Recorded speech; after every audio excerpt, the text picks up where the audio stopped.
important things when you explore festivals of any religion is to see what we do, when we do, what is the basis to it. Say, okay, it's got historic foundation or mythological foundation, it's got seasonal aspect, it may be talking about relationship, that's all fine. But if you forget to ask the question why we celebrate any festival whatsoever, if you lose sight of that, then as society evolves, as you evolve, sometimes these celebrations become purely mechanical and lose all its meaning. There's a real danger. So whenever I teach Hinduism, I tell people, look, it's good for you to know why you're celebrating Diwali, but you must ask the question, why? Why do we do any activity in the name of religion, including celebrating festivals?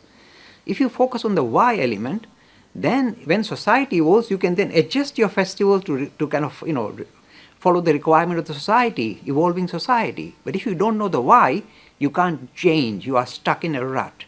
And the festivals can become counterproductive. For example, the Diwali festival is nowadays, rather than say, oh, let's think about Ram, who was this great, marvelous hero, lived for principles, ideals, what a marvelous... Rather than do that, we turn into a party time. So festivals become nothing but time to party, feasting and fireworks. I'm not criticizing, I'm simply saying, have your feasting, have your fireworks, but do not forget to focus on why this individual is so crucial for India, for Hindus, and why we should continue to aspire to the same goals that he was aspiring for, living for higher ideals. So if you lose track of that, then the celebration becomes purely mechanical and has lost its meaning. So you must realize why we celebrate. We say we celebrate because we want to try and focus on this personality and what it stood for. You see, you must remember the why part.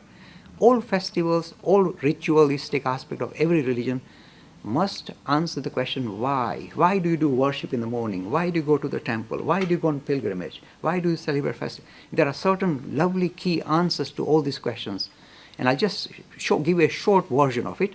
One is to try and see if you can put religion into our daily life. So if you've got a festival once a year or this, at least in that particular period of time, you can think of higher things. So it's a reminder. Second, the reason why we celebrate is because it's got a symbolic significance, like the story of Ram. Symbolic, aspiring for higher ideals. So it's got a symbolic aspect.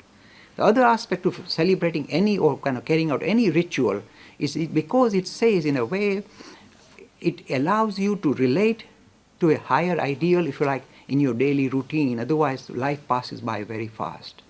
And finally, we say we carry out any activity because it will produce beneficial results in the long term. When you repeat, suppose you meditate every day, and that ritual you carry out day in, day out, that discipline that you put in will produce, give you beneficial results in days to come. So it's a discipline. Festivals are a discipline. On the days of festivals, a lot of people fast for the whole day. So you impose a discipline on yourself to say, I'm more than animal, I can control my bodily requirements. So the festivals got, all this kind of ritual aspect has got many reasons why you must focus on the why aspect. And that will really help you, benefit you a great deal. If you don't know the why part, they can become negative. Free e-learning course in Hinduism. To register, please visit www.hindu-academy.com. Talks on Hinduism. Sponsored by People Care. Encouraging caring for the elderly in their own homes. For more information, please visit peoplecare.com.